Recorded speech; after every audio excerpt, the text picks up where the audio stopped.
Well, hello again from the Granite State. My name's Gary, and this is the Restoring Main Street podcast. Thank you for joining me once again. We're going to get into something that we had discussed a good 3 weeks ago now. Best of intentions to get to it a whole lot sooner than now, but is what it is. This is part 2 of the discussion about the Great Reset. So what I'd like to do before I do have my friend Jay with me again tonight, and what I'd like to do is just run through a quick part of the outline that I have here, just as a refresher for anybody that saw the first installment of this.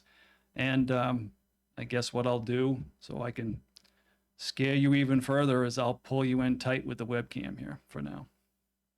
All right. Okay. So what I'm going to, like I said, run through is just a refresher of bits and pieces of the information that we shared last time, so that this is brings everybody back up to speed, and we can move on from there. So the Great Reset plans on changing our basically capitalist economies across the world into something that's more global. So where did that come from? Well, part of that is the World Economic Forum, which was founded in the early 70s by Klaus Schwab. I'm sure you remember that name from the last podcast. And his key goals, as far as how he sees the future for all of us, is he's looking to destroy capitalism, create a globalist society and community, and replace the United States as the leading power in the world. Schwab also has 8 different predictions that he has made, very public actually, for a goal of by 2030. And I'm going to zip down through these the best I can here. You'll find this one interesting. People will own nothing. Goods will either be free or must be lent to you from the state. 2, U.S. will no longer be a leading superpower. Surprise, surprise. But a handful of countries will basically lead and dominate the world's leadership. The U.S. will Yep, there we go. Organs, talking about human organs, will no longer be transplanted, but printed.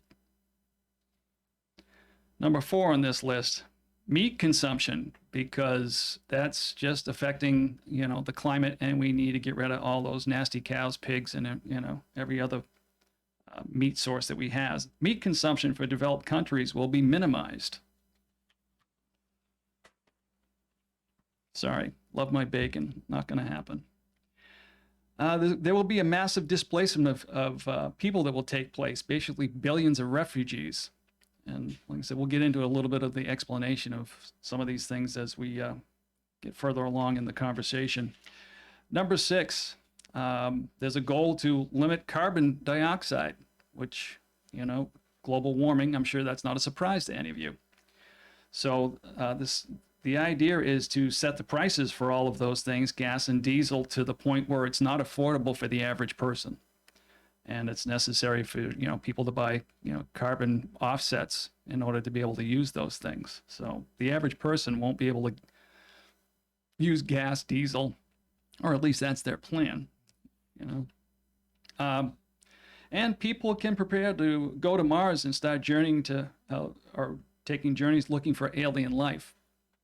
Sounds like another form of a distraction to me, so that you can't see what's going on in the other hand. And then Western values will be tested to the breaking point. Well, obviously, with just those 8 predictions that I just read, it sounds basically like attack on Western culture, which 100%, that's what it is. Looking to, like I said, reset the whole world and make it a global environment, including the UN and all of its agenda as well. So one of the other goals is a sustainable market initiative. This is an effort reflects an ongoing global shift from shareholder capitalism, which we all understand. If you own shares in a company, you understand what that's about, to stakeholder capitalism, which places a higher value on the environment, social, and governance aspects of life.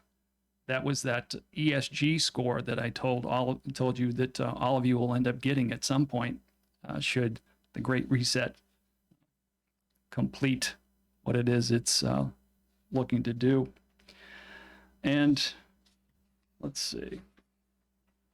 I just want to give you a quick briefing, kind of a refresher. There'll be a reinvigoration of science and technology. That's making science and technology a god again, just like they are trying to do with basically politics, all geared toward eliminating, carbon and the Green New Deal. Also, zero carbon transition globally by 2050. Yet the Chinese and India are going to be exempt from that goal. We wouldn't want any emerging nations to, have to actually pony up and do what the rest of us are expected to do. And the introduction, like I said, of carbon pricing and carbon taxes. Several Democrat-controlled states have introduced carbon taxes and carbon purchasing, like I just mentioned.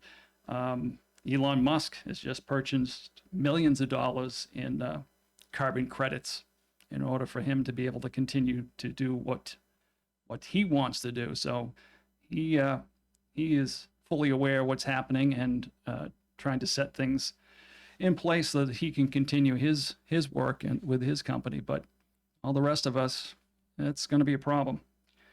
And like I said, they're looking to reinventing long-standing incentive structures, companies getting rewards for basically pushing this agenda, everything from changing businesses to our schools. And of course, there's taking in the triggers that helped start all of this. Part of this was basically the COVID pandemic, that and what the vehicle is going to be to carry this on further. Like I said, COVID kind of got us to start this, to shut down the average business across the country. And then they're going to use climate change as the vehicle to carry this further beyond COVID. So in June in 2020, in coordination with the 50th anniversary of the World Economic Forum, Schwab's theme was rebuilding society and the economy following COVID and the new normal. Something got under my skin when I heard that the first time, and it still does. He's made comments along the lines of taking advantage of current situations, which may be never present again. So never let a crisis go to waste. We remember that from the Obama administration, and it seems that Klaus is all over that as well. And who else is involved? Well, Bill Gates, Microsoft, British Petroleum. You have academia is all over this as well, as well as financial heads. And Antonio Gutierrez, Secretary General of the United Nations from Portugal, and he's basically a Portuguese socialist. So I think you understand where that mindset is going. And like I said, replacing the U.S. with China as more of a global leader is part of the plan as well. So that's just as best as I can do to try to just give you a little bit of a refresher. So what we'd like to do is take this a little bit further and start to fill in a few more of the gaps.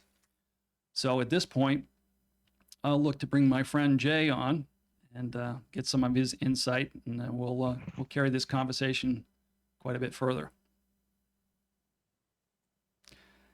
Hey, Jay. Good evening, and it's good to be back. It has been a little while, and I mean, it seems like since we last talked, a lot of things are happening at a breakneck pace. So I think it's appropriate we come back and refresh people's memories about what we talked about, and and kind of take a maybe a little step further. And obviously, we won't get to cover everything today either. That would be a multi-hour endeavor, especially the way things are changing. But yeah, as we talked a little bit about the last time, we're basically talking about an elite social club for billionaires, right? And what it boils down to is these billionaires basically telling people that capitalism in by itself is bad, and so we need to change because it's so bad that only certain people thrive. And in part they're not incorrect, but the goals are not what people make them out to be sometimes. I mean, I don't think any of us disagree that everyone should have access to quality health care and that everyone should have an opportunity to be able to make the most of themselves that they can. And that's the great thing about this country is everyone basically does have the same opportunity to go as far as you can go in life, depending on the amount of work that you put in. But they've kind of turned this around. And if you look at some of the things that have happened, and they specifically, as you mentioned, Gary, talk about this COVID situation being a great opportunity, and the fact they may never see an opportunity like this again. And that's, I think, why they're pushing so hard right now is the longer this carries out and the longer this country's basically locked down, the more of a footprint they get to place in the way we're doing things in this country. But if you look overall, during the entire pandemic, these billionaires' wealth have increased by over 25%, while approximately 150 million people have fallen out of the middle class. Yeah. And so when you say COVID's a great opportunity, I have to ask, a great opportunity for whom? Yeah. I think one of the things that probably would help people, and we've talked quite a lot about a couple of people.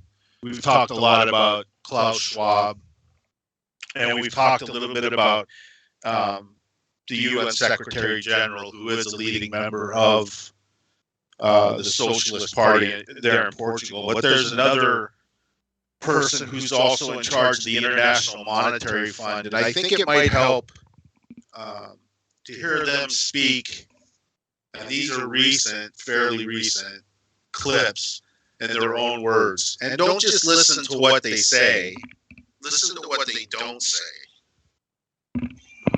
To get us underway, let's hear from the forum's executive chairman and founder, Professor Klaus Schwab. Thank you, Adrian. It is obvious that we are in the midst of the most severe crisis the world has experienced since World War II.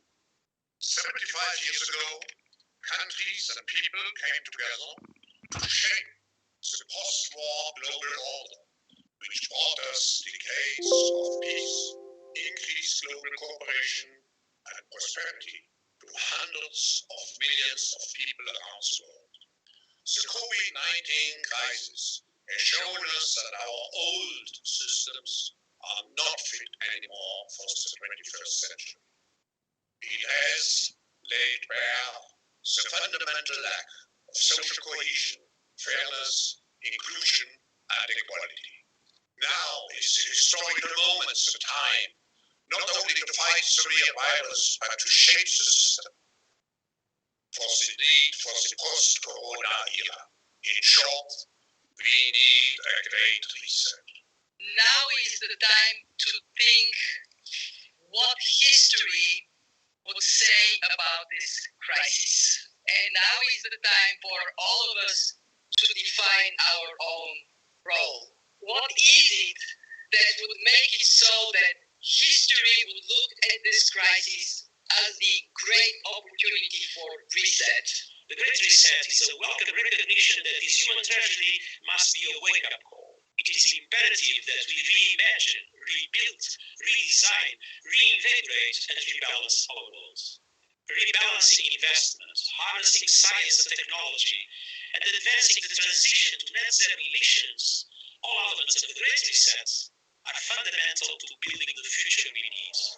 And I'll with the takeoff. So there, I mean, the first person that you heard from was Klaus himself, and then Kristalina, I never can say her name right, Georgieva from the International Monetary Fund, and then of course the UN Secretary General. I mean, hopefully you were able to hear that pretty clear. Yeah, I think a majority of that came through just fine, Jason. So I think people got the Klaus. That was at the beginning. There was a little dip in the audio, but I think, like I said, a majority of the important part of all of that came through just fine. So, is this a conspiracy theory? I mean, is it a pipe dream?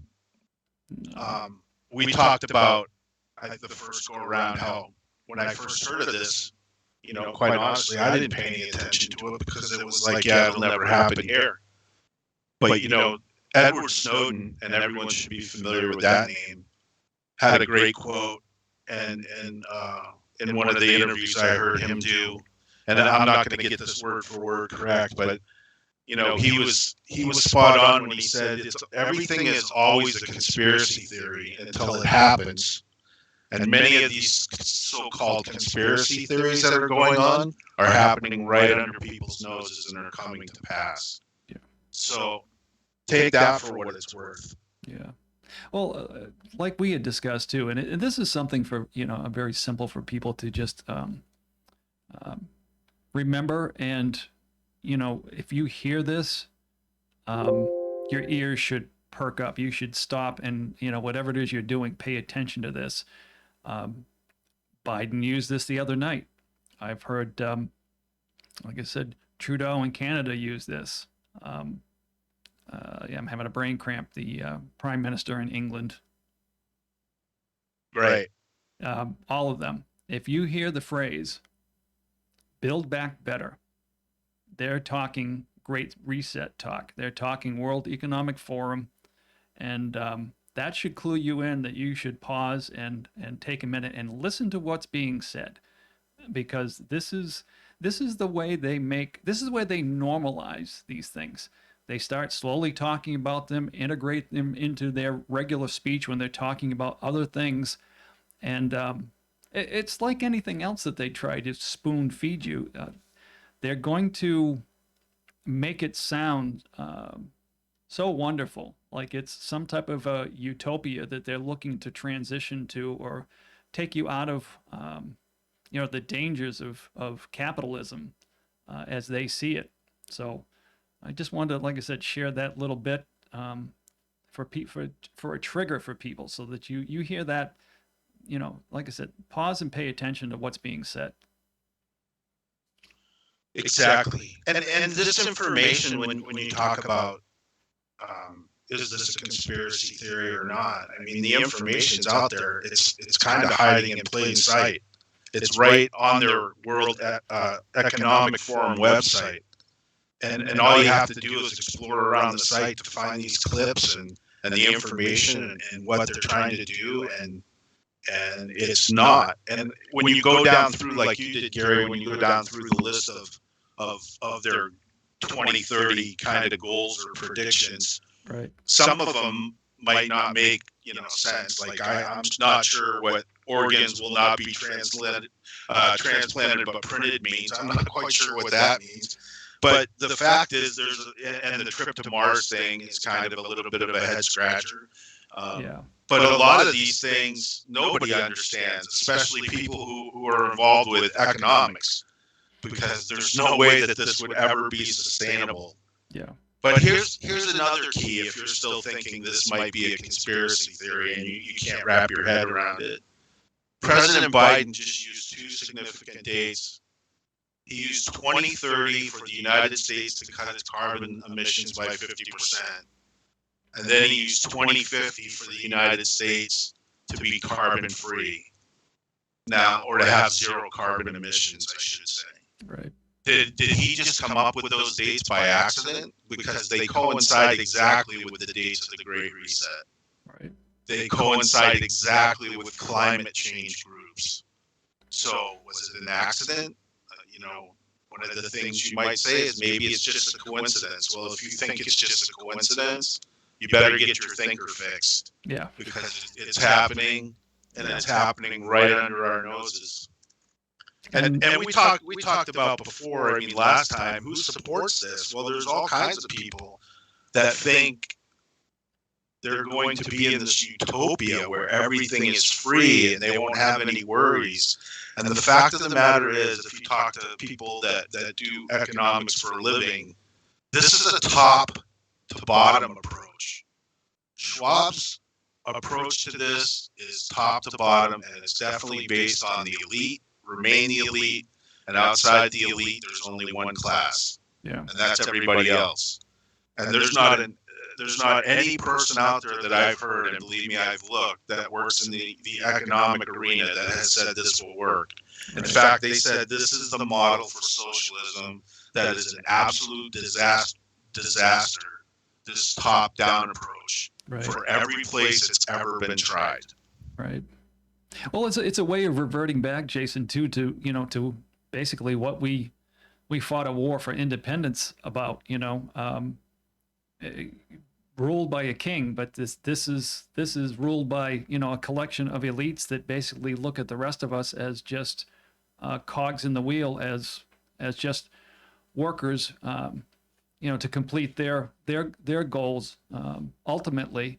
And what better way to train up a society and get them to buy into this, that you have a pandemic where people are at home, and then all of a sudden the U.S. government is paying some of those individuals more money to stay at home each week than they were making at their previous job. Talk about molding a mindset and getting people to think a certain way. It's the same thing with, like I said, using COVID to shut down, businesses and basically kill the entrepreneurial spirit that exists in the United States. When you have businesses crash and are basically not coming back because of what COVID has done, what the continued effort by the narrative that is done to these businesses, by destroying opportunity, by destroying the middle class, you've created that petri dish that they need in order to push the idea of even UBI, universal basic income. So you're prepping a society. You're getting them normalized to all of these things. Now, I think there's still a majority of us that are not going to buy into that, but all of us know probably friends and groups of people that would look at the way this is presented and feel like that it's a good thing. That these individuals are not foolish or stupid people. They've been setting this up and planning all of this for years. This is a strategic lead into something that'll be, like I said, globally a global transition. The world will change as we know it, and the chances of it going back are scarily slim. So that's why we're trying to share this with you now. So exactly. And so, I mean, let's take this a step further, right? Let's talk about some of the things that Schwab says himself. So they mainly talk about three main components. At least Schwab does in some of his cronies. One of the first things, and I listened to this clip on his website, is he talks about steering markets towards fairer outcomes. So one of the things that bothers me with that is the use of the word steer. Right. To me, that indicates they're manipulating. And the fear for me is steering markets. That would indicate that these world elites will decide how the markets go. Yeah, central planning. Right? Yeah. Yeah. So then the second part of that kind of makes the hair on the back of my neck stand up is outcomes, fairer outcomes. He uses the word outcome instead of opportunity. So that leads me to believe there's already predetermined results. Yeah. That it's not based on opportunity, it's not based on ability, it's not based on anything except how these global elites will steer these market economies or decide what what the market will look like, and then you know as well as I do that the outcome might be equal for me and you, but for them it won't be. We might get the same amount of pennies, but the dollars will go somewhere else. Right. Yeah. But then he goes on to talk about, and as I say this, think about the last couple of weeks. Some of the things, if and I know you have, but a lot of people probably haven't been following Biden that much because it can be difficult to do. But listen to some of the things Schwab goes on to say. He says government should implement long overdue reforms that promote more equitable outcomes, including changes to wealth taxes, withdrawing fossil fuel subsidies, new rules from the government governing intellectual property, trade, and competition. Right. What did Biden just get done talking about? Exactly. That's why I say they're all on the same page. And you hear more and more and more of the conversation, and everybody should be aware of this. You know, you've heard it no matter what you listen to. If you listen to any information, you know, broadcasts or programs of that nature, you hear the word equity now more than anything else. There is a push for equity, so a push for designed outcomes. It's not equality, not giving the individual the chance to excel and achieve his best result. They're going to determine, they're not going to give equality to everybody and a fair chance. They want to design what it is all of those outcomes are going to be. And it is their decision. It's not yours. It's their decision. So that should scare the living crap out of everybody. Exactly. So in his second point kind of ties into the first when he talks about the Great Reset would ensure that investments advance shared goals such as equality and sustainability. Now you look at that and you look at what's going on in the banking world, right? Bank of America, we talked a little bit about that the last time, just announced they won't be investing in any businesses who don't have a goal of green economy. That's going to be their priority. And then you see other banks starting to follow along. And see, this is what I mean and what we talked about last time about this movement gaining traction, because whereas before it was Schwab and his followers spouting this, we're starting to see movement that we've never seen before, including financial institutions. And I just it's troublesome. And let me make this perfectly clear. First off, I'm not an economist, right? I'm definitely, I know how to balance my checkbook, and I know not to spend more than I have, which should be the foundation of how everyone lives.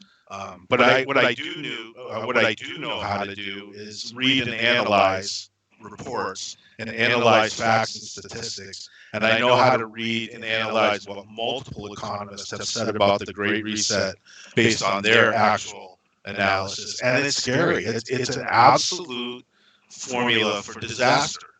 Now, having said that, I'll say this. Everybody wants a clean planet, right? Everybody wants to do the best that we can do. And we've done a great job of reducing, and by we, I mean the United States, of reducing our carbon footprint over the last several years. But here's the thing. Some of these goals, even that President Biden talked about, like, electric cars by 2030, which is something the governor in this state has parroted. There's not enough technology or cobalt batteries in the world right now to meet that goal by 2030. About the only thing it's doing is keeping those poor little kids in the Congo employed that are mining the cobalt. But it's kind of funny. That's a whole other subject. But anyone that starts to learn about this should be concerned, because the bigger picture is, if it comes to fruition, you won't be in a position anymore, say you're a farmer, where you get to choose what you grow. You won't be in a position anymore where you get to decide what career you want to have. and we've seen that before, right? In other countries, that it doesn't work. So that was point number two. And kind of his third and final priority on the agenda is he talks about the fourth industrial revolution. But this is kind of the part where it's disturbing. Right. He talks about that the fourth industrial revolution has to be for the support of the public good, and it has to address health and social challenges. Well, we have some of the most innovative minds in the world that work in this country, that develop all kinds of things for the greater good. And they, because we're a capitalist country, they make a profit from it. Right. That would go away, and innovation would go away. You'll be told what meets the criteria of the social challenges and the public good. Right. So just let that sink in for a minute. Yeah. Well, like I said, the idea is that all of the elites that are basically involved in this have purposeful, and this is an oversimplification of this, have a purposeful agenda. Basically, they all look at the rest of us as not being smart enough to make our own decisions. And then the second reason why you would want to find a way to transition away from a capitalist society and the independence that creates is they see a collapse coming, and they're not mistaken. They see a collapse coming in the U.S. dollar, and how that's going to have a ripple effect across the globe.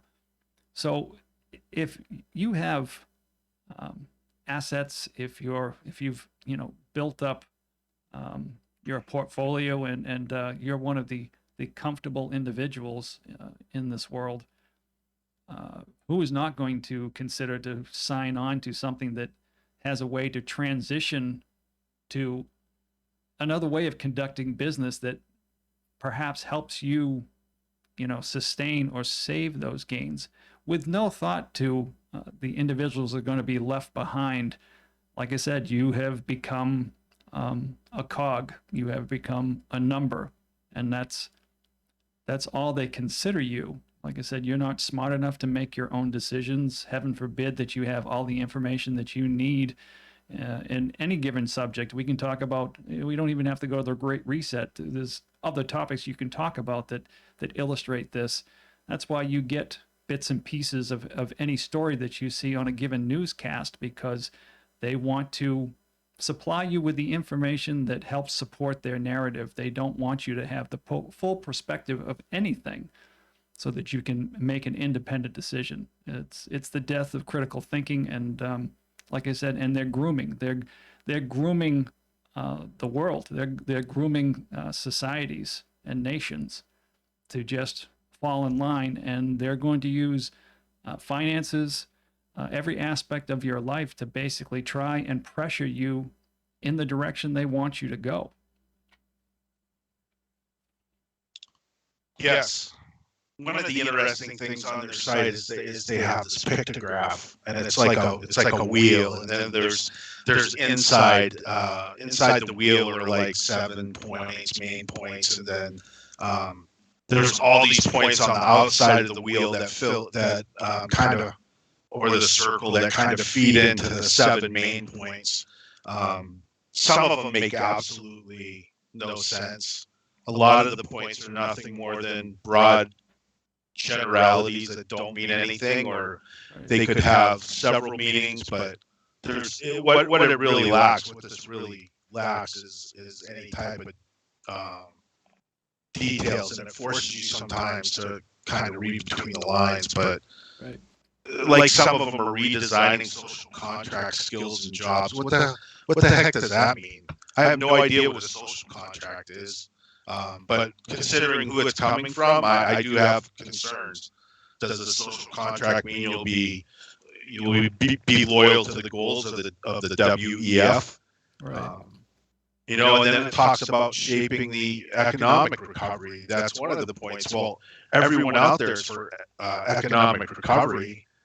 What we're not in favor of is having a group of elites shape the economy to benefit them. Right.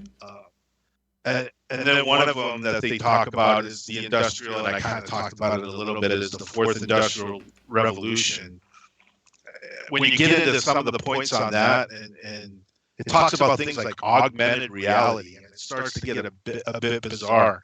And I'm not sure what they mean, but you know, does it go back to their first point? Does it mean you'll be happy when you own nothing? Because you can strap on one of these government virtual reality machines and it'll make you feel happy. Yeah. Is that what it means? And then there's another one. There's actually one that's called the Internet of Things. That's one of their points. I once again, I don't. But you know, so the diagram in parts is pretty ridiculous. Right. But you know, there's enough in there, and there's been enough movement that it causes concern. Right. You know, does that mean they're going to try to control the culture and the media and the entertainment, rewrite history? Haven't we kind of seen some of all that already? I think it's just the beginning. I think that's exactly what they want to do, because in order to implement what it is we're talking about and the Great Reset, and to get people to well, there are those that will buy in, and then the rest of us to just quote unquote go along. Is, like I said, it's a brainwashing. It's a coercion. It's basically training the lemmings or the mouse in the maze with the piece of cheese to, you know, do what it is that you want them to do. So all of this, like I said, is to get people. A lot of it is to help just get you to your comfortable place where you're willing to just accept certain things and not question. And like I said, that's why the whole pandemic and what they were able to do with that. And I'm not, you know, don't get me wrong, I'm not downplaying what COVID is. COVID is definitely something real and dangerous, but not dangerous to all of us. But what it gave them was a trigger, a way to kick this off, a way to start. And if they can work on your complacency and the things that make you comfortable, they can get maybe those people that were on the border, ones that still had a little bit of incentive still in the back of their mind and had goals and ambitions, to just kind of look at all of this and get overwhelmed with everything that's happening, and basically mentally give up and just accept what it is that they're putting in front of you. Because like I said, they're going to dress it up with the lipstick and whatever they need to do to make it seem like such a wonderful idea. But the fact that they're taking away your ability and freedom to function on yourself and make your own decisions, that's what all of this is transitioning to. Again, like I stated, they don't think you have the ability to make those decisions. They don't want you to make those decisions, because like I said, they're trying to transition to something that's going to save whatever it is that they've built. They could care less about, you know, what you'd like to build or the direction you'd like to take your life. Right. I mean, and there's a couple that have me.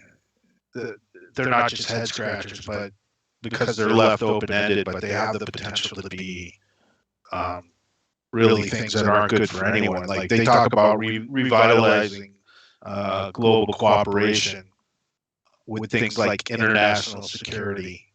So what are they talking about when they're referring to international security? I mean, you know what I could be alluding to, because we've talked about that in the United Nations for a long time, what the goals of the UN are. And considering the person that's the Secretary General of the UN, he'd like nothing more than to be in the top tier, in charge of the United States as king of the world. Right. And then they talk about sustainable business models. Everyone wants a sustainable business model, especially anyone that starts their own business. But their terminology includes the words enhanced by an agile governance. Right. Now, I have no idea what that means, but it alludes to me that it's some type of government control. Yeah. And then they talk about how a circular economy will restore the environment. Well, what's a circular economy? Right. How does that work? Right. But and that's why, economists just scratch their head and say, none of this makes sense. And if you're one of those people and you're kind of saying, man, none of this makes sense, I don't get it. Yeah, don't worry, because a lot of people don't, including a lot of financial analysts. And some of the ones that I've talked to that do this for a living for the government have said this stuff is absolutely ludicrous, and they can't believe it's gaining any foothold, but it is. It is, and it's troubling. It's very troubling for anyone that has their own goals and ambitions and has worked hard to build their retirement, and the risk of losing everything that you've saved for when we go to a global economy and a global this and a global that. Well, I think the problem has always been that they are certainly not fond of the fact that the United States still represents, a superpower, around the world. We're still something that the entire planet and countries look toward, because they have an idea. Well, they know the environment that they live in, and they understand that America represents freedom and and an ability to move beyond what it is that you're allowed to have, the scraps and the pieces. So, like I said, this is all designed to revert us back to what this country, started out. The reason we had basically a war with England, looking for independence. They want to go back to, just a handful of people, so a few different major players, not just the United States, along with this has been a UN goal for a while to, like you mentioned, to have a group governing the masses and not one leader just espousing things that take control out of their hands and other countries' hands. The idea, like I said, is to produce a socialist, quote unquote, utopia that doesn't exist, but they're gonna make it seem wonderful. They're gonna try to anyway. Well, and that's where they reel some people in, because they talk about things like quality of outcome and everyone being equal. That's not going to happen just by the fact that, to join this group, your membership fees up to $650,000 a year. So it tells you right now the plan's being made by elites for elites. I don't know too many people that could afford a yearly membership of $650,000 a year just to be involved. Right. But one of the best, when you talk about quality of outcomes, in theory it sounds pretty good, because we all want to be, equal and follow, we're all created equal.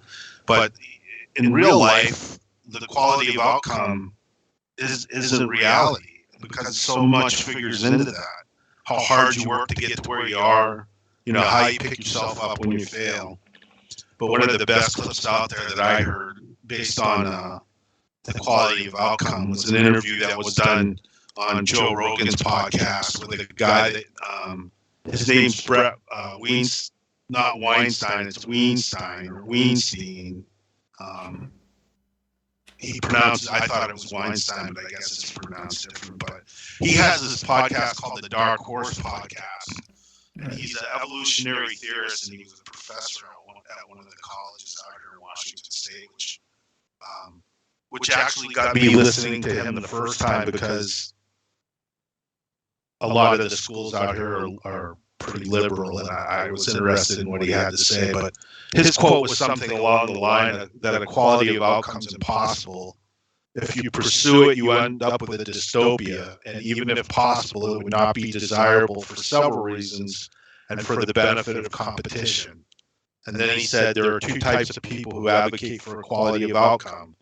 they're either confused because they don't understand what happens if you go down that road, and the other is cynical.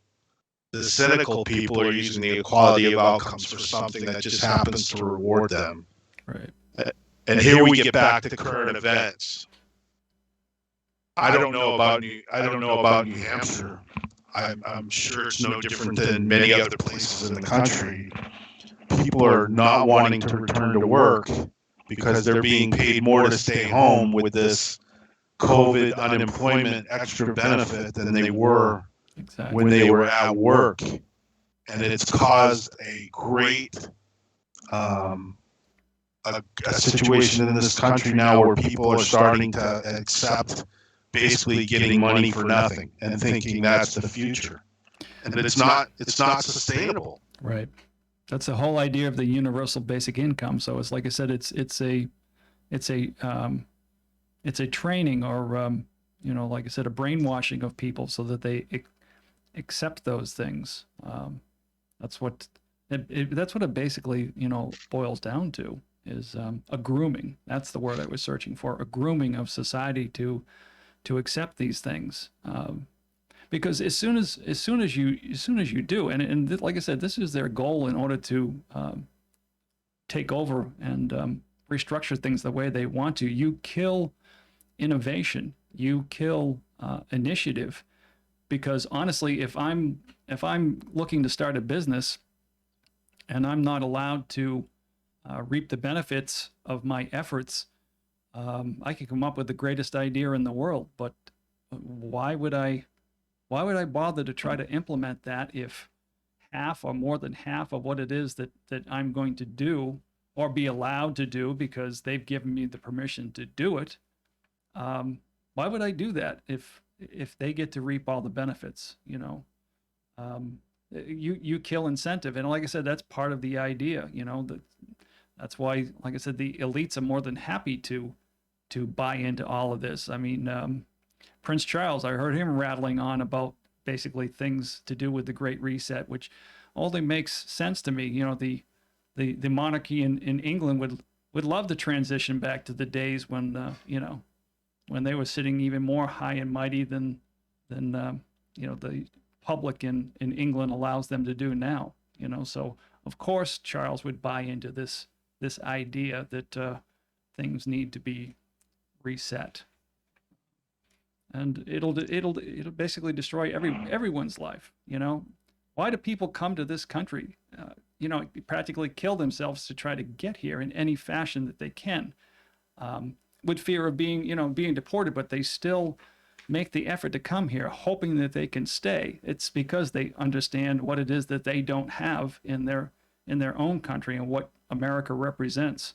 And the only way that you can have a success with this Great Reset and the idea of globalism is you need to kill that. You need to destroy it. You need to eliminate that from the factors of general life, so that people don't have those ambitions and desires anymore. And I'm just praying that enough of us see this, understand it, and still are going to stand up or choose to stand up and say, no, not me. I'm not going along with this. I mean, people have got to wake up. That's the only thing that's going to nip this in the bud. And as long as the administration that we currently have is so far left-leaning, they're not even willing to admit what their agenda is. This is the path we're going to go down, which again, as we talked about last time, makes the midterm so important. But people need to, people also need to understand, right? It's human nature, and let's look at Schwab. He's become a multi-millionaire pushing this. Right. And so you need to understand people are always going to pursue their own self-interest and that of their family. That's always going to be a priority for the individual, regardless of what type of culture they're going to try to sell you. When you hear about people like Mark Zuckerberg and Bill Gates giving away, their fortunes, do you really believe that Mark Zuckerberg gave away 99% of his interest in Facebook? No. No, we're going to talk about that in a different podcast, and I'm going to tell you exactly with Gates and Zuckerberg how they do that and where the money goes. Because if there's one thing I know how to do, is follow the money. Right. But we'll talk about that a little bit. But everything's about, regardless of what they're trying to sell you, you got to keep that in mind. Their self-interest and that of their families is going to be a priority. The other thing that you need to understand, and by you I mean people in general, is it's a fact that we have in this country and around the world a situation where, you know, we have resources, and when you deal with resources that have alternative uses, you always have to do a cost-benefit analysis. So if you're misallocating those resources, and that often happens when you have the approach that's from the top down, instead of from the bottom up, where you allow the market to determine the need. Right.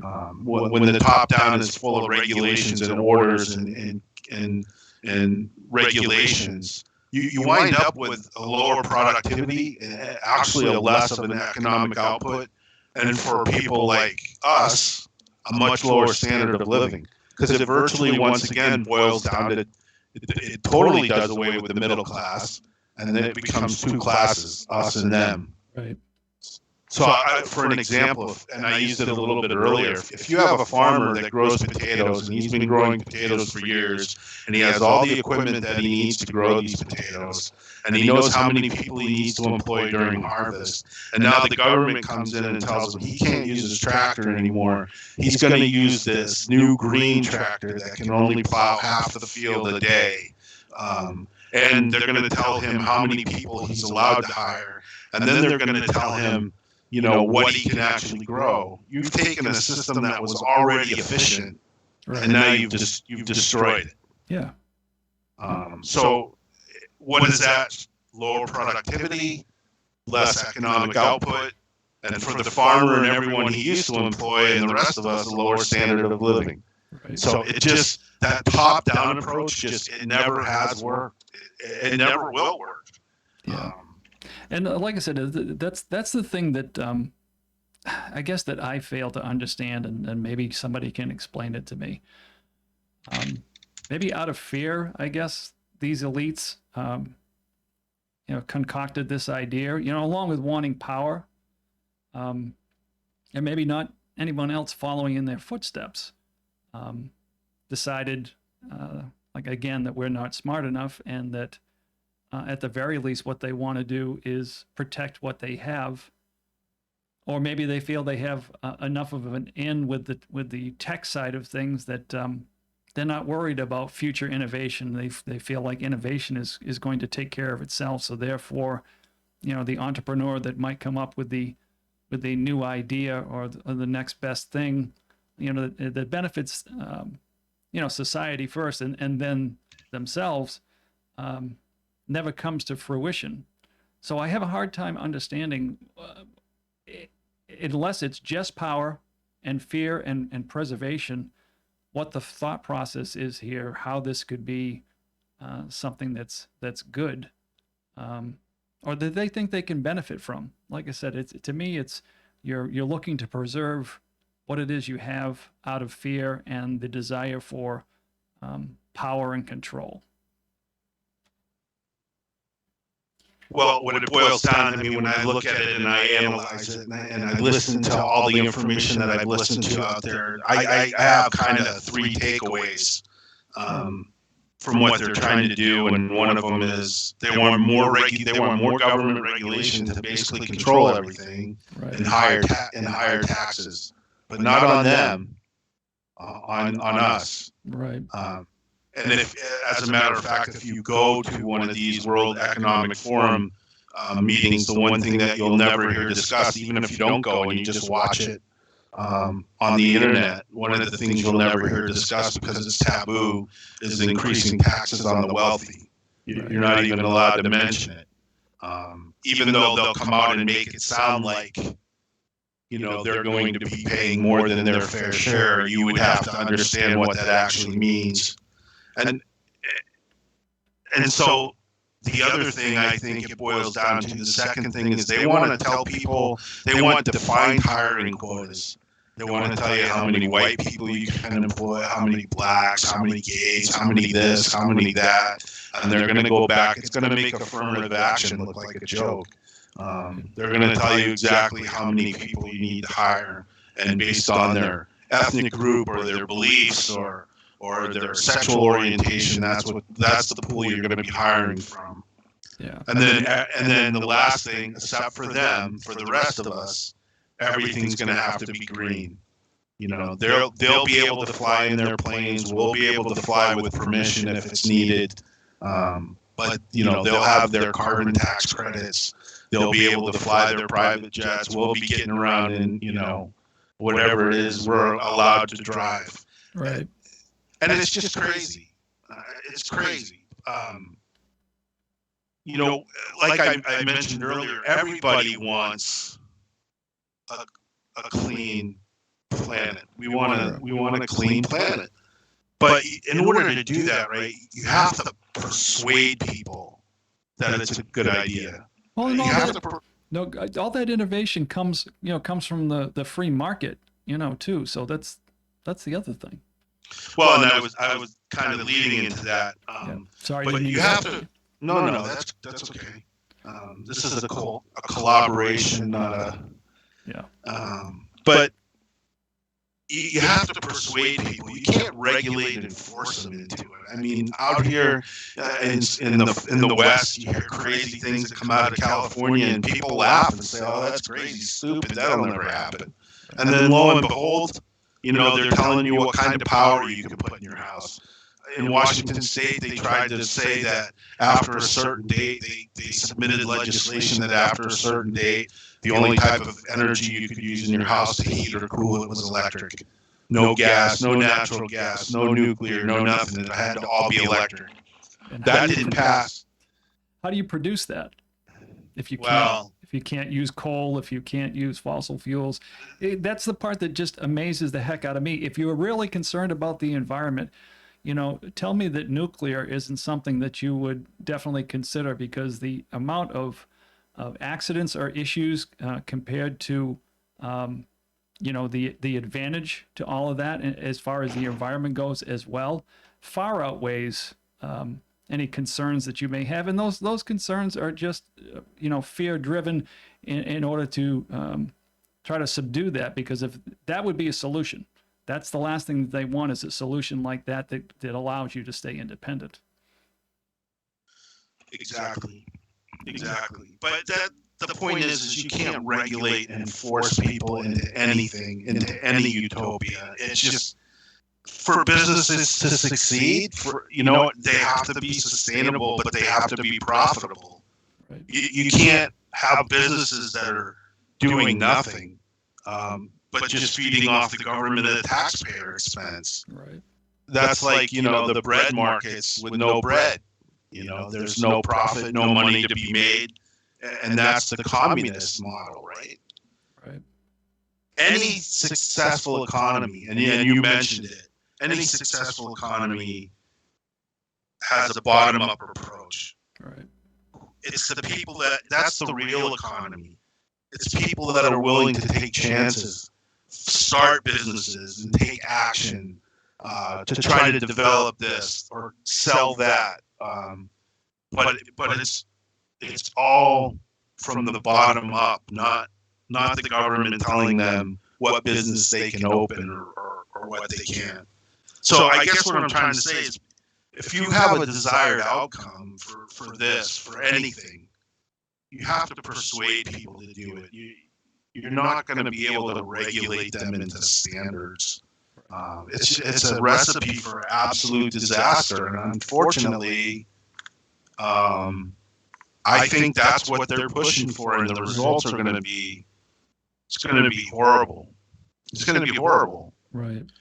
If they do away with the dollar and go to this digital US dollar, whatever money you have in your 401ks or whatever money you have in your savings, you'll be lucky to get pennies on the dollar. Yeah, it's not going to be an even exchange, especially if your ESG score is not, where it needs to be, because, you're a recognized risk at that point. So, and like I said, the other thing it issues in is UBI, Universal Basic Income.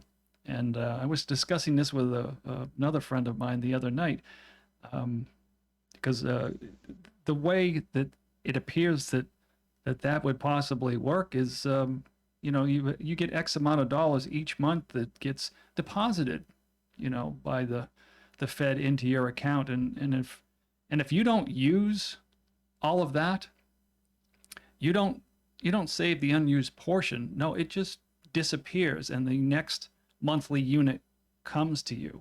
And it's a way of generating. I think we talked about this as far as the speed, as far as the transition of $1 to the next person, to the next thing, to the next purchase.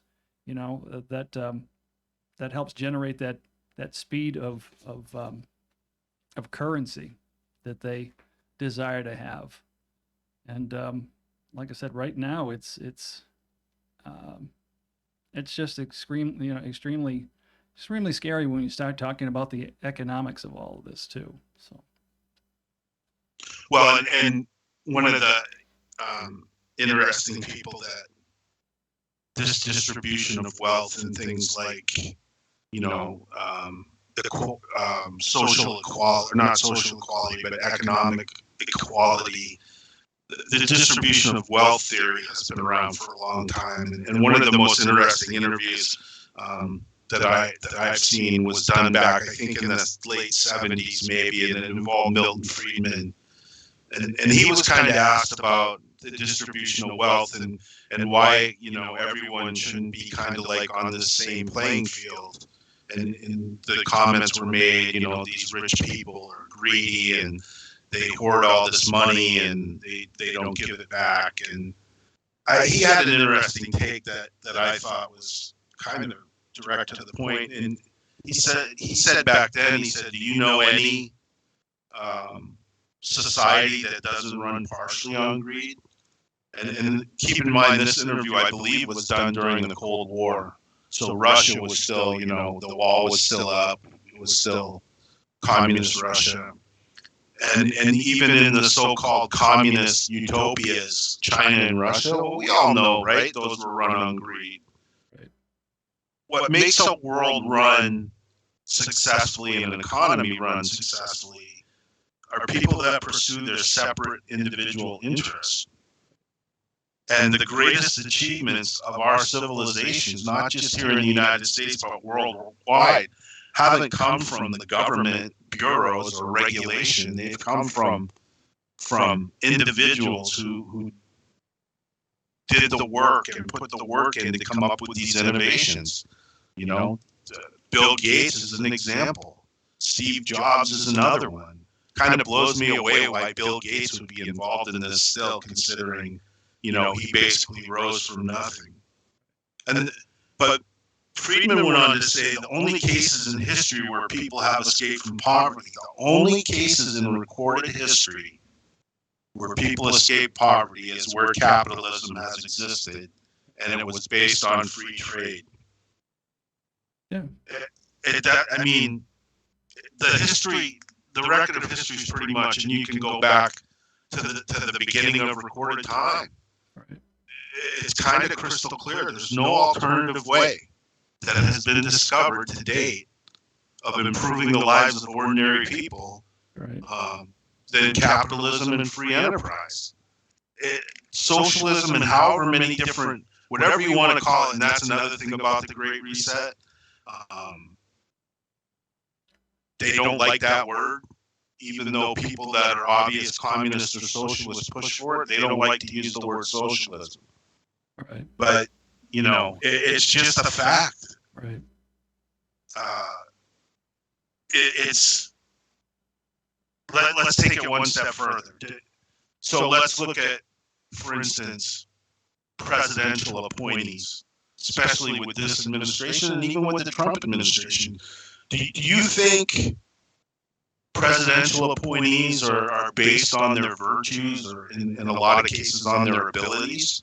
Or do you think it's most of the time based on political clout and what connections that they have. Sure. It's how can this appointment advance my agenda and what I'm trying to do? Right. And will this person stay loyal regardless of the situation, and regardless of what the facts are? Will this person stay loyal? Do you and I ask this question, you know, not as a real question, but do you really think that Klaus and Gates are going to lead this world into a utopian future? Yeah.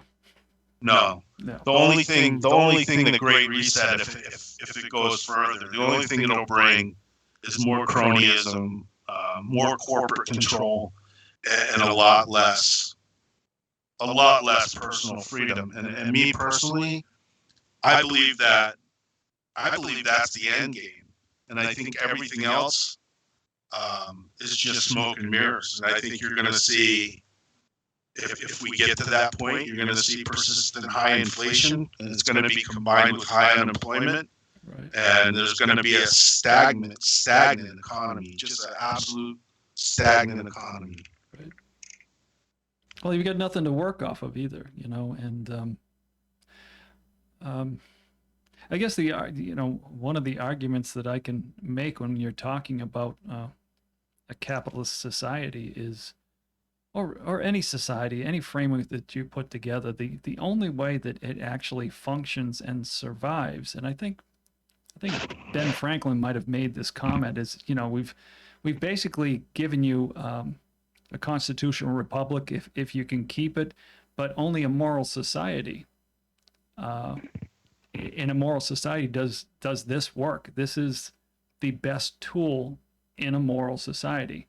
And when you see those morals and principles change, things go away. And I won't get, you know, too much into this, but you know, that's where our beginning, you know, based in a Judeo-Christian, you know, those values gave us at least a moral compass. And even, like I said, if you're not someone that, you know, subscribes to quote unquote religion, you can still look at what was laid out under those premises and understand that that's a good way to, you know, basically conduct your life and how to deal with other people. And as soon as you eliminate, you know, those morals, it doesn't matter what form of government that you actually have, it's all going to disintegrate.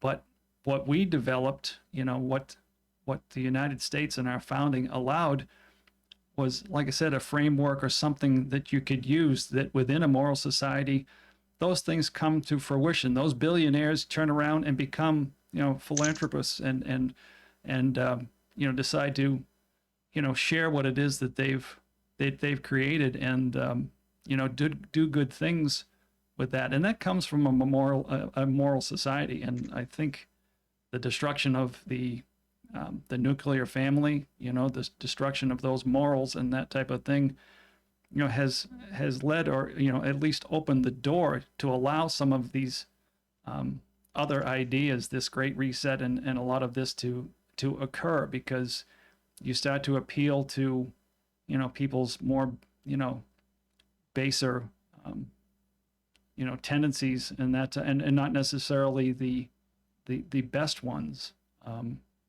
Like I said, yeah, a certain amount of greed, but I think the greed factor for the honest person starting out a business is more, they see a vehicle, they see something that you know, that they believe is worthwhile, and of course, you know, the net result of that is, you know, an income, a way to, you know, sustain, you know, what it is that you want for a lifestyle. But all of that in a moral society stems from something that's much more pure and much more honest. And you know, you don't have to steer a society if those principles and those morals still exist within the society. It can govern itself, even with you know, the elements that choose to go in another direction. There's still enough of us to carry on the good aspects of what all that means. Well, there's so much. I mean, there's so much going on that all ties into this. That Right. I mean, around the world and with the UN, like we all. I don't think there's anybody that would listen to this that's not familiar with, Al Gore and his great climate. Well, it started as global warming and then climate change, and Yes. According to his plan, by now everything should be melted and there should never be snow anywhere else in the world ever again. But that, and we make fun of him because he made some predictions, obviously, and some statements, and tried to sell a package that not a whole lot of people were buying. But Right. what some people don't realize is quietly behind the scenes, while he's been making a lot of this money, he was also forming a group that ties into this Great Reset. In fact, they're going to be using them here Right. to kind of get the word out. And it's the Global Shapers community, and it's youth. It's basically youth activists, and they're in 400 cities all across the world. Right. They were involved in a lot of the 2019 climate strikes, and the Climate Reality Project is a very well-funded climate activist organization that Gore actually runs. But I didn't know this until I started looking at some of the information on the WEF, that Gore actually serves on their board of trustees. Oh, really? Yeah, so all of this kind of, it kind of ties together. And once I think we talked about this before, once, with them using COVID as an opportunity now, I think when COVID starts to level out, they're going to switch their focus, as we've talked about before, to climate change, and they're going to convince people the world's going to end, and this is the only solution.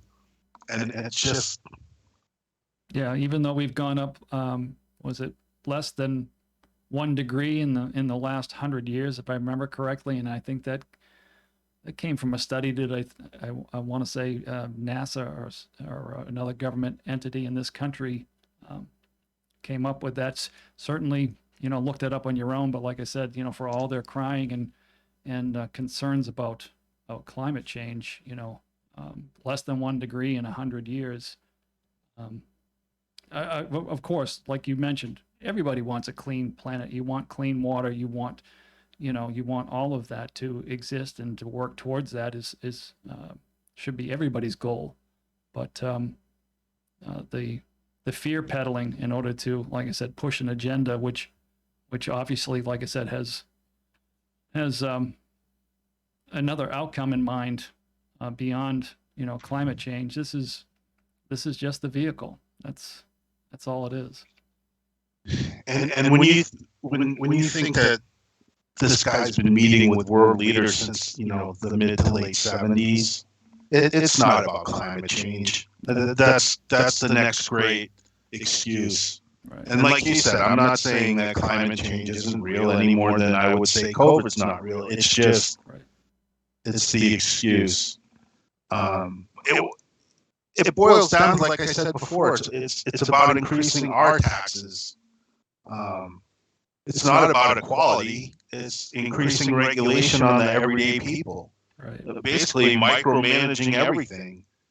And it's not about our living standard, making our living standard better, because if anything, it'll get worse. But it's about increasing theirs and that of their future families and their generations. And it boils down to, like I said again, their own self-interest. Yeah. One of the telltale signs of this, though, that kind of really can pique some people's attention is, and I don't want to get too deep in the weeds in this. We should talk about this probably another time. But Sure. one of the terms I've heard used is the stagflate, which is basically the stagnation of the economy. And until I heard a person that's really well versed in economics and analysis, financial analysis, I didn't realize myself personally that this is something that's going on, and hardly anyone's talking about it. And that has to do with the tax bracket scam. And Okay. very few people are addressing it. But what happened was, basically, in a nutshell, in layman's terms, for me, is they changed the way they measured inflation from something called the CPIU to something called the CCPIU. And what happens with the CCPIU is they measure inflation at a lower rate than how it actually is supposed to be measured. And the way it was explained to me, the reason that's important is because it keeps tax brackets, even though they're fictional, it keeps tax brackets lower for a longer period of time, so your taxes don't appear to go up. But the fact is, even if your income is going up in nominal terms, you'll notice your purchasing power, and I notice this personally, your purchasing power isn't increasing at all. Things are getting more expensive, and you're, so therefore, and I had this person explain to me, if you can find a receipt from a year ago or 2 years ago, Right. where you went and bought groceries at Walmart, go to Walmart and buy the exact same grocery list and see how much more it costs you. Right. So what eventually will happen is they adjust, is you'll go into a higher tax bracket, and the government will be taking more of your income, and basically you won't even notice, because it will appear as if you're making more money. Right. So that's there's a group out there that deals with what's called shadow stats, and you can find them on the internet, but they'll explain how the CPI right now is bogus and unemployment numbers are basically being manipulated. And they say some of the things to watch out for, and this is kind of what caught my attention, is they'll announce things like an increase in capital gains tax. Well, that just happened here, and now what are we hearing from Washington, D.C.? They'll talk about an increase in the wealth tax. They'll talk about an increase in the exit tax. And at the local level, you'll see huge increases at the property tax level. I have seen all of those. Right. So basically, then what happens is you reach a point where the debt becomes so high, and we've heard warning of this from some of the Republicans that keep warning about these multi-trillion-dollar relief packages that just aren't sustainable, and they're right. They're absolutely right. And I'm not going to get too far into detail, but it's possible, and theoretically it's being done by design to get us to the point where we will find ourselves in a cash ban, Right. and extremely high inflations, because there's only two. When you're massive debt, if you have massive debt, if your country has a massive debt, there's only two ways to recover from that, right? You either default on it, which nobody wants to do, or you inflate it away. And I think with all these multi-trillion-dollar benefit packages or relief packages, I think we're seeing the attempt to inflate it away. Excuse me. Sorry. Yeah. So there's a whole lot that goes in that, but one of the questions that have been asked is, why is it in these relief packages are people being given stimulus funds that have never lost their jobs or never missed a day of work? And some people say, well, that's just like me getting some of my tax money back, right? And that's one way to look at it. Right. But the other theory behind that is, if you get that money into the hands of people, theoretically they're going to spend it, where other people might save it for a rainy day, but the majority of people are going to spend it. Right. And so that's going to increase the amount of money that's exchanged on the economy. Right. And then you're looking at things like velocities and, Yeah. That's the money one I was trying to get to supply. earlier was velocity. Yeah. So and then you're looking at statistics like M1 and M2, and there's a much bigger picture to this, but I guess the only point I'm trying to make now that I've rambled about it is it's part of a bigger picture. Yeah. It's not happenstance. It's not happening by accident. It's not a conspiracy theory. If you're putting together the pieces of a chessboard, the pawns are in place and all the other pieces are being added. So that's kind of where I was going with that. But I hope at some point in time in one of these, we get to go down that road a little bit of where the money is. No, and it makes sense. The other thing that just had popped into my mind as you were explaining that, I mean, it creates for the average person with the rising of taxes and inflation and all, it basically creates a financial trap that you can't get out of either, because and that just it generates the control that we're talking about. You know, when your existence boils down to just a shot at perpetuating life and not accelerating or growing, that's basically all you're doing. So to me, it's a way, like I said, of creating a financial trap that you're never able to get out of. And at that point, your life is certainly no longer your own. So. And right. And I think what's going to happen, I think once they kind of peak with the COVID issue, when they turn to climate change, it's going to be full court press. And they're going to be back to trying to convince people that, we've only got 10 years, 12 years. How many of these people have we heard just since the election say we've only got 10 years? That idiot John Kerry, who I absolutely despise, and is making more money off this than anyone. I don't know if you just saw it was disclosed last week that while he's running around as the climate czar, he has heavily invested in oil. Yeah, petroleum. And he's made a ton of money. That guy has less integrity than he makes Nancy Pelosi look honest. I mean, if there's anyone I loathe in the top three, he's one of them. And believe me, I worked in D.C. I never thought there would be a worse Secretary of State than Hillary Clinton, and he proved me wrong. But in any case, I think they're going to try to push people to the point of panic and try to convince people, the Great Reset and those supporting it is the last chance to save humanity. And that's how they get a lot of the younger generation to buy into this stuff, because it can be scary. Yeah. But on the backside, now we got the UN. The UN kind of backed off for a while and wasn't a player because Trump, basically, with Trump leading the Paris Accords and telling the United Nations you're not going to rule the U.S. and U.S. will never be a socialist country.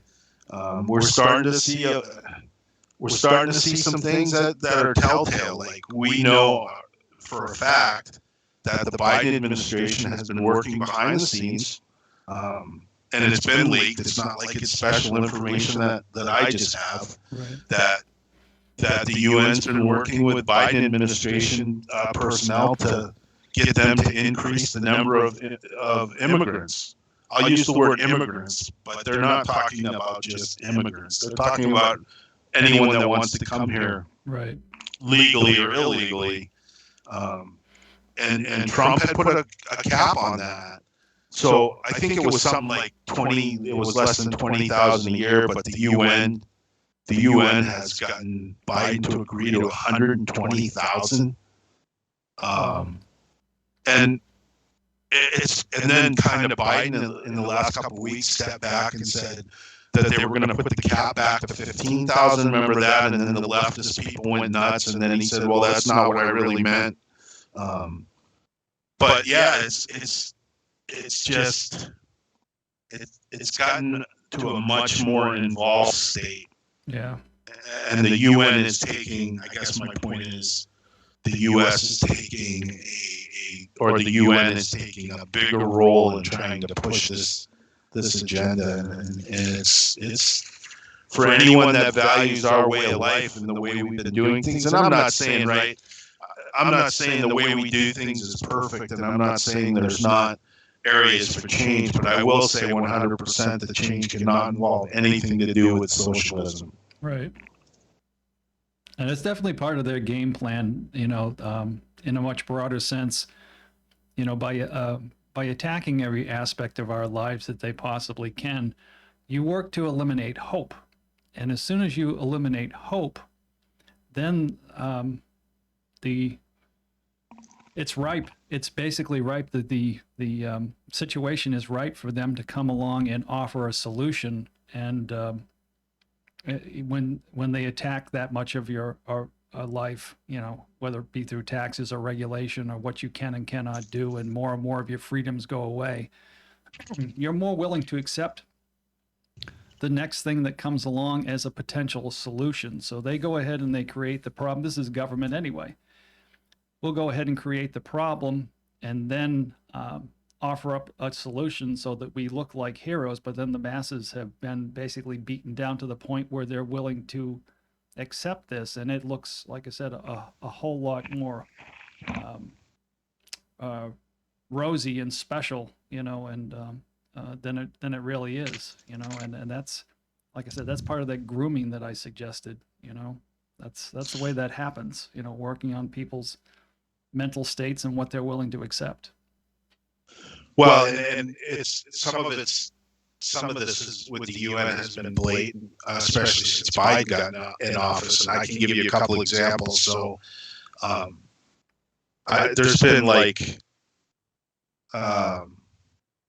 some talk about, and I'm trying to put this sensitive, pictures that have surfaced at the border of people that are trying to cross over, with iPhone 12s and not looking to be in the type of physical shape that would have allowed them to walk all the way from South America to the U.S. border, and people are trying to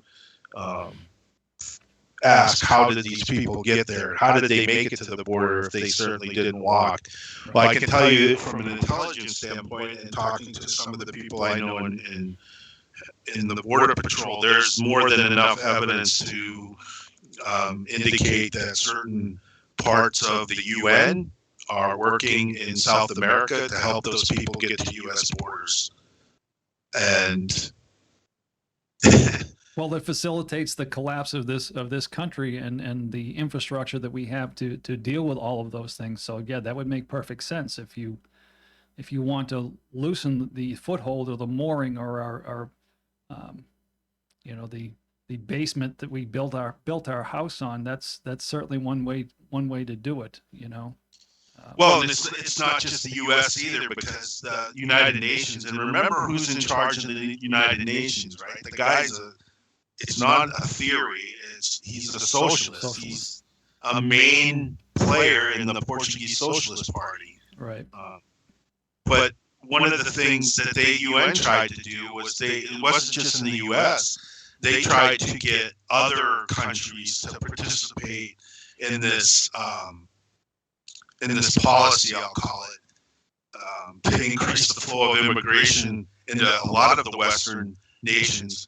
Get this, trying to get them to agree and redefine migration, not immigration, but migration as a human right. Well, everything is a human right now, isn't it? I mean, it seems like we've, that's one of the things that the left works very hard on, is basically to change the meaning of the verbiage, vocabulary, and how we view things. By changing those things, they're allowed. They control the narrative. They manipulate. How we discuss and and our mistake is allowing them to do it. But yeah, and that would be a whole different show. But yeah, 40 governments so far have told the UN basically to go pound sand. they're not, they're not doing that. Some countries have said that's not.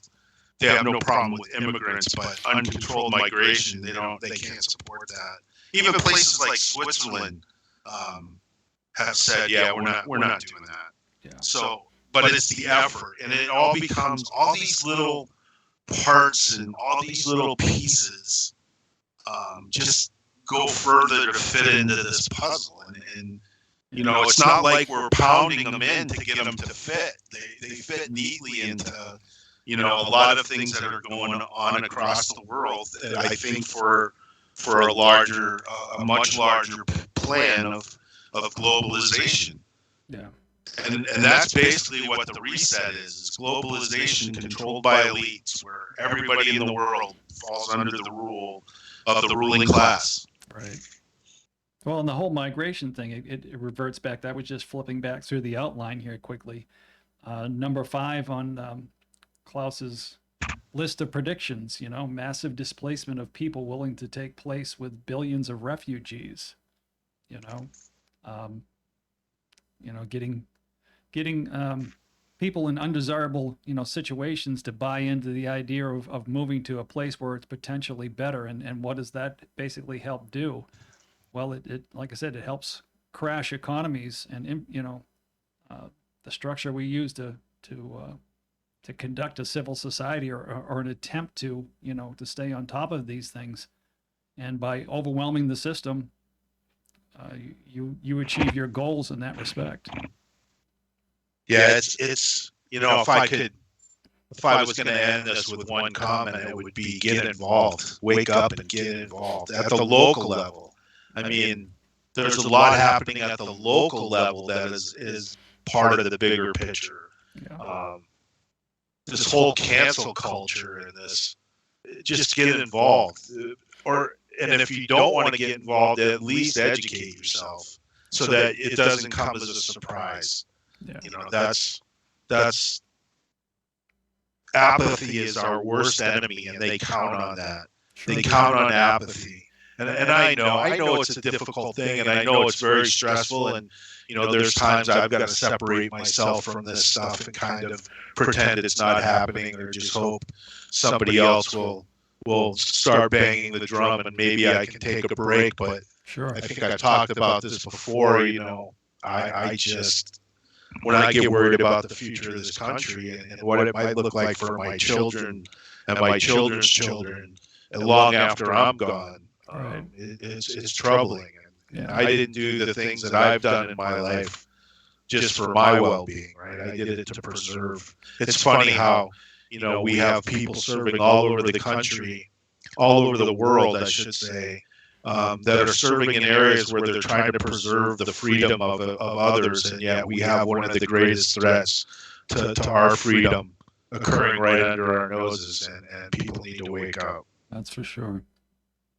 And I'll just, as a way to kind of wrap this up, that's the way when Jason talks about getting involved and, making an effort, locally is where you can have some of the biggest impact, right where you live. And when it starts at the grassroots level there, you can see things start to grow and actually move its way up to a national level. But it starts with us. It has always started with us. Like I said, the Constitution, basically we're giving the ability to have legislators, take care of the things in Washington, or supposedly take care of things in Washington. We're giving up a portion of our freedoms to say that we're okay to have you there to make some of those decisions, for us. So we're the ones. It's of the people, by the people. We're giving that to them in order to perform a function for us. And when that is destroyed, when it starts to disintegrate, the best way that you can attempt to make a correction is starting at your local level, the things that are closest to you within arm reach in your city, in your town, in your state, in order to start to affect those changes. And you're seeing that happen across the country in many different ways. And it's certainly something, you know, like I said, in future podcasts, we will get into to talk about some of those things as a way to give all of you, you know, hope. A lot of this can seem, you know, very overwhelming, and you wonder what kind of impact you can possibly have. But you fail to understand that, you know, that when a group of us stand together, when that e plurimis unum kicks in, you know, the thing that makes us all one, it's a very, very powerful thing, and you just have to exercise it. It's a muscle. It's like anything else. And like Jason talked about the apathy, if you don't exercise these things, you become complacent, you accept, and that's when we start to run into some serious trouble. So believe me when I say you can affect change. I've seen it happen. So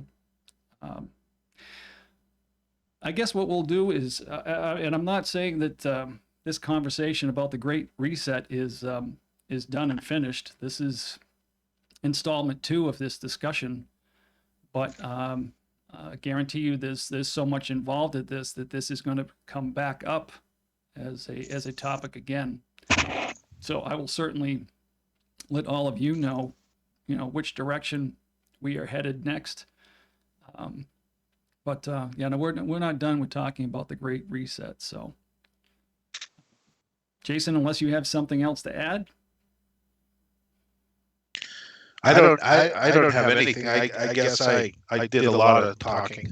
No, that's fine. Like I said, part of the reason for those of you, and I'll make this short, I'm not trying to drag this out any further, but part of the reason, you know, Jay comes on here is that that he has background and understanding that I don't have, you know, certain insights that that he you know, can basically put together.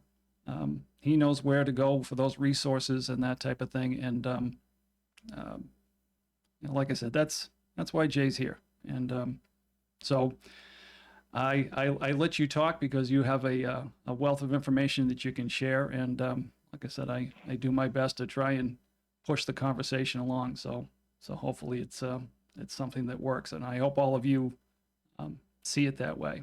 And before we bail, you know, we do this out of a desire to help keep you informed.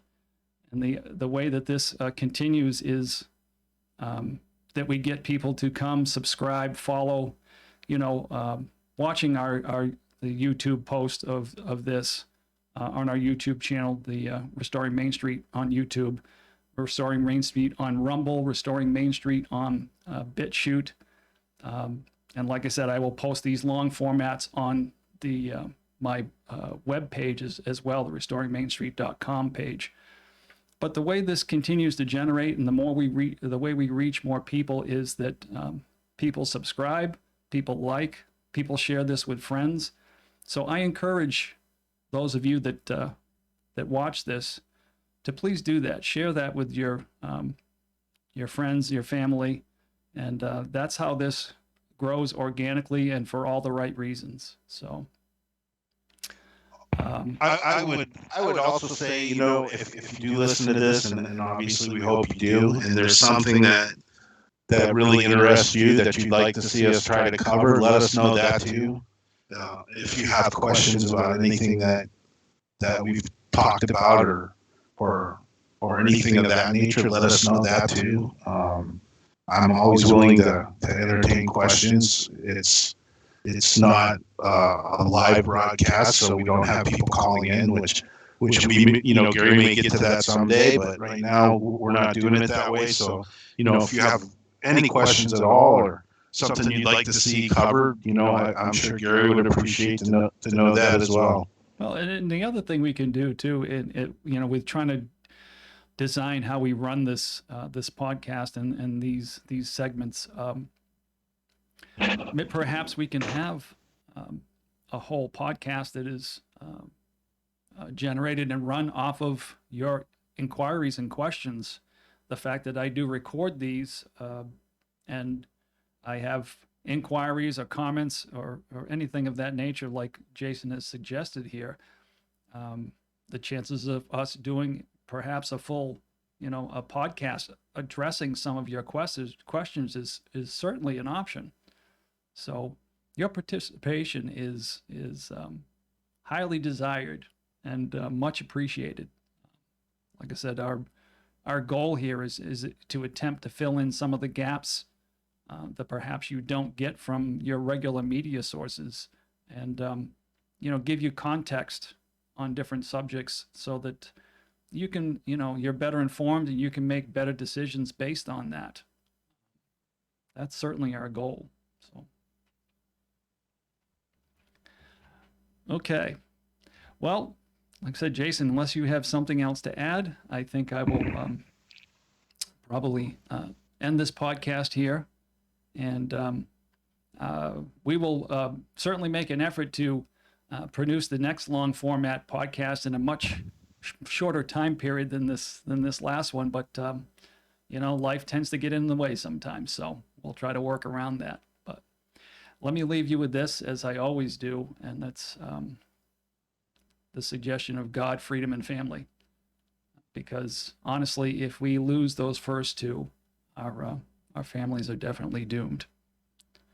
So, Jason, thank you once again. And good night to all of you. God bless.